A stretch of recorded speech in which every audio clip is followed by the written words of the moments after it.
This is the Evergreen Empire. Green grow the forests and fair flow the streams. The gentle deer grazes, the wild blossom gleams. From ocean wave raging to mountain serene, all nature's proclaiming our land's evergreen. Welcome to Columbia Conversations. I'm Feliks Banel, editor of Columbia Magazine for the Washington State Historical Society. On this episode, we speak with Megan Ockerman, historian for the Olympia Tumwater Foundation and author of a piece in the winter 2021-2022 edition of Columbia Magazine about women and the Olympia Brewing Company. It's pretty fun to look at. I have recreated about 20 of her recipes. Oh, wow. None of them have ever turned out. I spoke with Megan Ockerman by phone and asked her to begin with the basics of Olympia Brewing Company history. Leopold Schmidt, who founded the Olympia Brewing Company, was a German immigrant. He made his way, like many Germans, to the West Coast. He made multiple stops along the way. He started out immigrating to Missouri, and then he made his way to Montana during the gold rush, before the copper rush, and was operating a brewery there for about 20 years before he visited Olympia, and then decided to, pick up shop and move to the Northwest. So Olympia started out as the Capital Brewing Company in 1896. It changed its name and adopted the It's the Water slogan, both in 1902. And then it shut down on January 1st, 1916, because of statewide prohibition. And then opened up again in early 1934 as prohibition was repealed. Stayed in Schmidt family ownership up until 1983 when Pabst bought it. And then the whole consolidation of mega breweries and the brands that we still know today is massively convoluted. But Pabst owned the Olympia brand, and it sort of changed hands over the ensuing decades. But Pabst still owns the Olympia brand. But in 2003, when the facility actually closed in Tumwater, the facility was owned by Miller, and Miller closed the plant down. So it's been closed, no longer brewing Olympia beer in Tumwater or in Washington at all since 2003. So I guess technically Olympia Beer, ceased to exist in 1983. But yeah, so it was brewed up until last year, or this year, like 2021, early 2021. Pabst still owns the brand and was contract brewing it out with Miller. And they, I guess, were not making the profit that they wanted. And so they have discontinued making Olympia beer for the first time in 125 years, with the exception of Prohibition. So this will be the first Christmas then, and the first New Year's celebration without fresh Oli in a long time, I guess. Yes. Wow, that's bizarre. What is, maybe this is kind of a dumb question, I guess. I have a bunch of dumb questions. That's kind of the theme of the show. So if you had to describe Olympia beer, like the flavor, the taste, or the kind of beer it is, where does it fit into the spectrum of other beers that are either still available now or that were available, say, 30, 40 years ago when there were a lot of local beers still being made in and around the West? Well, I will admit, first and foremost, I'm not a fan. I actually don't. I don't like beer generally, but okay. I've had enough Olympia to be able to describe it, and it's definitely a watery lager. People love to tell me their memories related to it, and it usually starts out with, I used to love drinking Olympia in the summertime, floating down the river because you could have a whole bunch and not get drunk. It was for its time, especially, was a relatively low calorie and low alcoholic content beer, and that it always was a light beer. They always called it that. I believe the very first line of Olympia Beer, if you want to call it that, label of it was pale export, even though it was basically just a light lager like a Bud Light or a Budweiser, I guess, but more maybe along the taste lines of Bud Light. Brewers had to reserve 15% of what they made to go overseas during World War II. So then soldiers became much more acclimated to this lighter beer.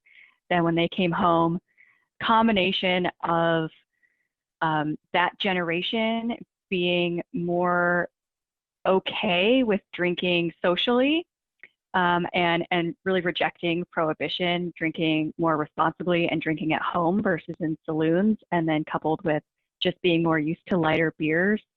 That's why the at least for me, the image of a working class light beer that somebody's dad or grandpa drank for decades and just was dedicated to one brand, it becomes prevalent during this time because that's really that generation of people. Yeah, I mean, my memory goes back. I'm in my early 50s. My memory goes back to probably the 70s, 80s, and it was sort of, the beers all sort of seemed the same. They all kind of seemed like they were, whether it was Pabst or Budweiser or Rainier or Lucky or Olympia, they all kind of looked the same color, and they seemed like they were just consumed. There was a lot of brand loyalty, and there wasn't a lot of variety, and there wasn't really a lot of exotic beers being offered anywhere, I guess, unless you're looking for it. And maybe certainly didn't see that on television or in print advertisements back in the 70s and 80s, until maybe the late 80s. But no, it really didn't exist until the 80s with the craft beer Interesting. movement. One more dumb question. What did they do during Prohibition at the Olympia Brewery? They did all kinds of stuff. The actual facility that made the beer, it for a couple of years became a fruit juice processing plant. So the Leopold Schmidt, he died in 1914, right?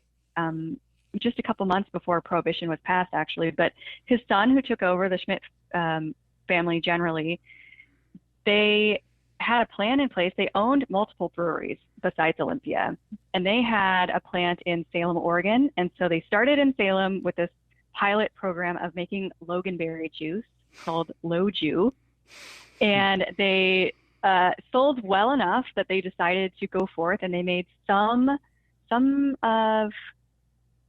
they didn't make any loganberry juice in Tumwater, but they made this apple juice beverage called Apple Jew in Salem as well. And then they decided that that's what they would do in Tumwater. So for a couple of years, they made, there was an apple juice and sort of one that they carbonated that was more like a sparkling cider.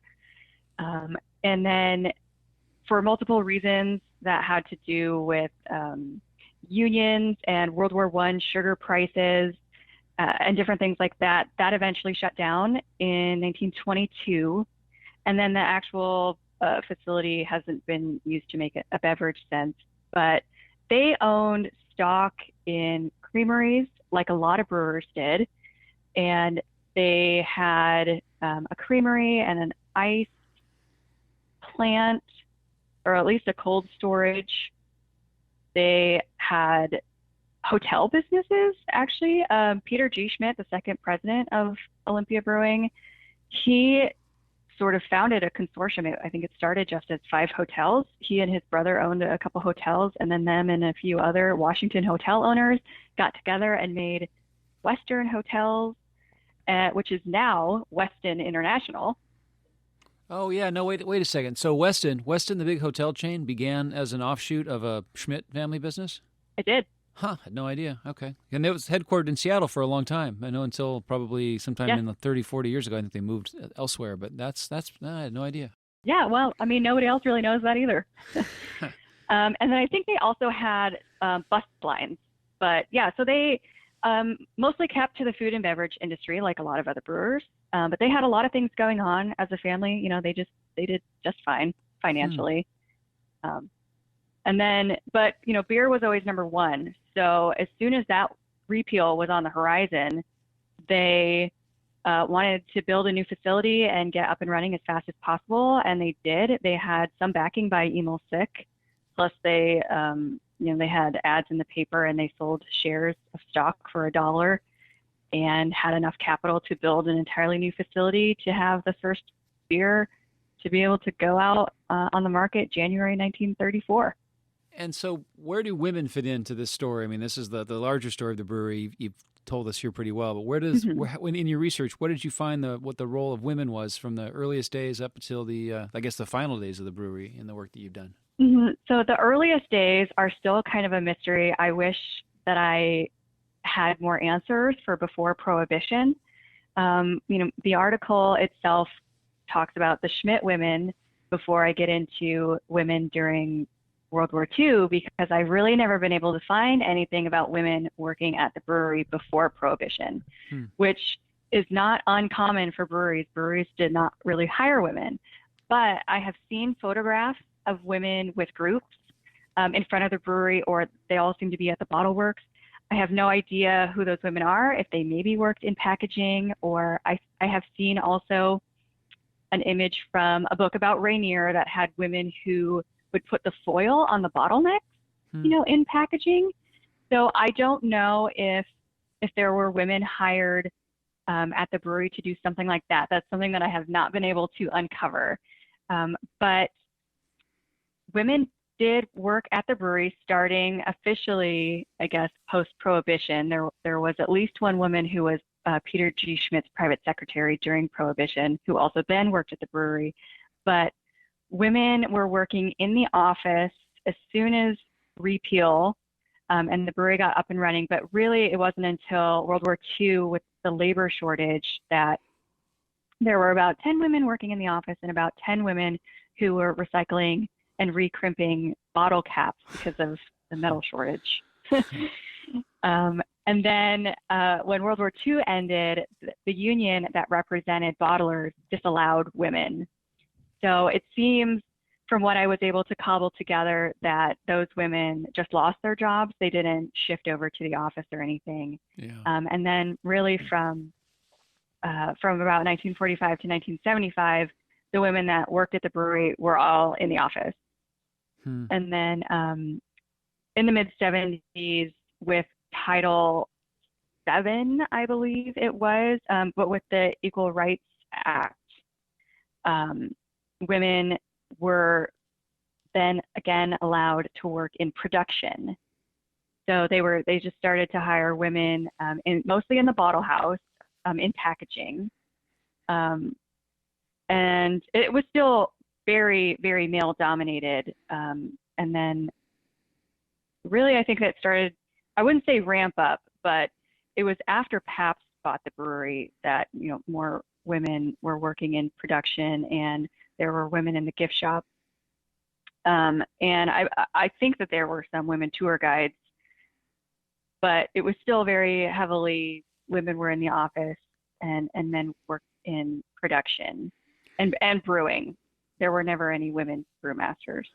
Now, I mean, in terms of the other research that might be available at other breweries in other parts of the country or maybe other parts of the world, do we know how this stacks up against those other breweries? Was Olympia more or less welcoming of female staff than other breweries, or about the same? From what I've seen, at least as far as the very early years, the 70s, that is, women going back into production, I guess, for the first time, Olympia was a little bit ahead of its time.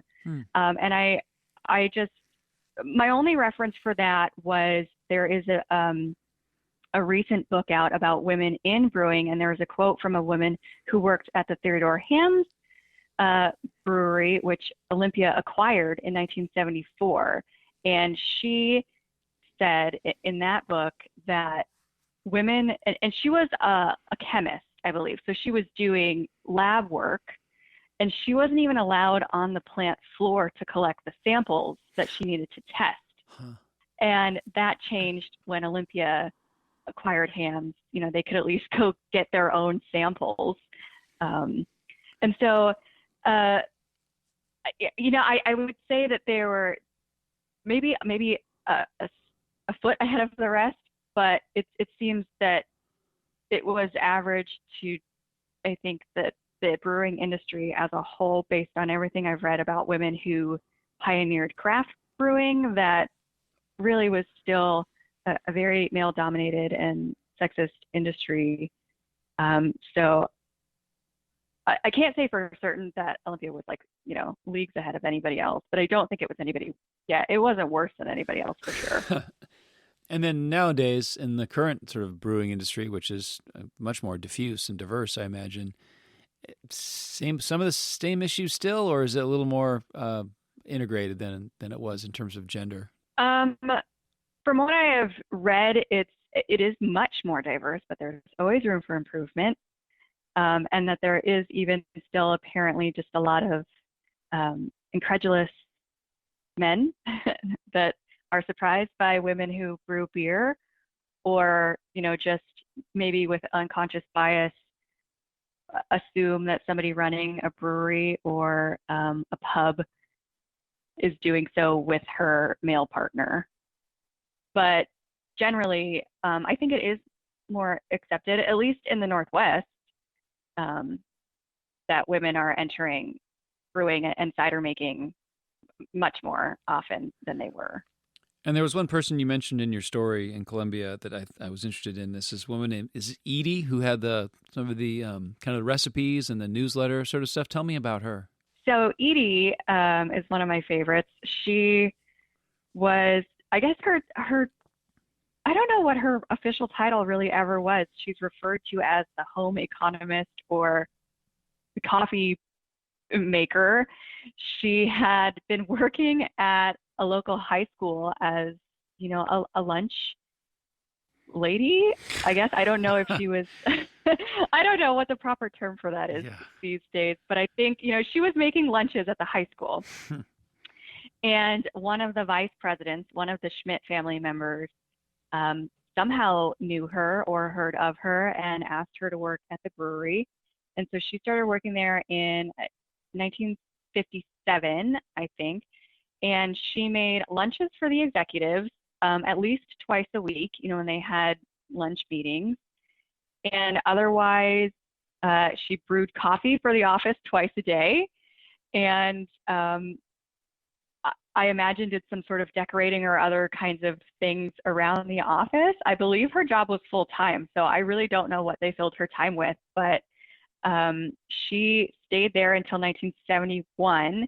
And in that time, yes, she had her own column in the It's the Water News newsletter, which was basically every edition was like its own magazine. So it was really nothing to shake a stick at. But she had Ellies Gourmet, and she has a lot of recipes in there that don't include Olympia Beer, but a lot of them were made with Olympia Beer. She also had, fashion and holiday advice and decoration ideas, and had how to style food, things like that. It's pretty fun to look at. I have recreated about 20 of her recipes. Oh, wow. None of them have ever turned out. And honestly, I think it's just because food from the 60s is disgusting, but I try. Now, was she doing stuff for public consumption, or was everything she was doing for internal consumption in terms of those articles and recipes and stuff? It was internal. There were at least one time that she did go on the local TV station and made a recipe for steak. But that was the only mention of it. But no, I think just did it for fun. She just was enthusiastic about cooking and homemaking and found her niche at work. And what was her full name? Edith Bryn. Bryn, okay. And so now back to these recipes that you tried. Was there one that was particularly disgusting or particularly surprising that didn't turn out? Or what kinds of recipes are we talking about? So one that I made was a Roquefort and ketchup and onion sandwich. It was, and I'm not a fan of blue cheese anyway, but I was going to take one for the team. And it was, Roquefort blue cheese mixed with some Olympia beer. So it was basically like a spread. And then, ketchup and white onions. And it was horrible. Most of the recipes that I've made that are sweet, that don't have beer, they're just very, very, very sweet. They have a lot of sugar by today's standards. Now wait, that onion dip spread stuff though, isn't that meant to be consumed with a really ice cold, like tall glass of Olympia? Probably. Yeah. So, but you didn't do it that way. You didn't go for the cold beer along. I didn't. I mean, Okay. she did not have that in her instructions. Okay. And I don't know Okay. that an ice cold glass of Olympia beer would have salvaged that sandwich. All right. So, what's next for you with the research you're doing on the Olympia Brewery? I have been working very slowly at a glacial pace of turning my master's thesis on the history of the brewery into a book, into a more well-rounded book. So mostly that. Do you have a timeline for that? For when that book's going to be published, or what's the next step with that? Or Hopefully within the next few years. I've worked with a publisher a little bit back and forth. I'm still working on some edits, but hopefully that will be done within the next few years. I've said every year for the last 5 years. yeah, I mean, who's not working on a history project on the side of our audience? Probably everyone listening to this podcast, or 90% probably, are in the same boat in terms of having a book that's on the horizon at some point. So, well, I'm really glad we're able to share at least part of the story in the winter 2021-2022 edition of Columbia. And thanks for writing that piece for us, and thanks for joining us for this episode of Columbia Conversations. Thank you so much. It's been great. Thank you to Megan Ockerman for speaking with me for this episode of Columbia Conversations from the Washington State Historical Society. Her article about the Olympia Brewing Company is in the winter 2021-2022 edition of Columbia Magazine. For more information about Columbia Magazine or to subscribe, please visit washingtonhistory.org. I'm Feliks Banel.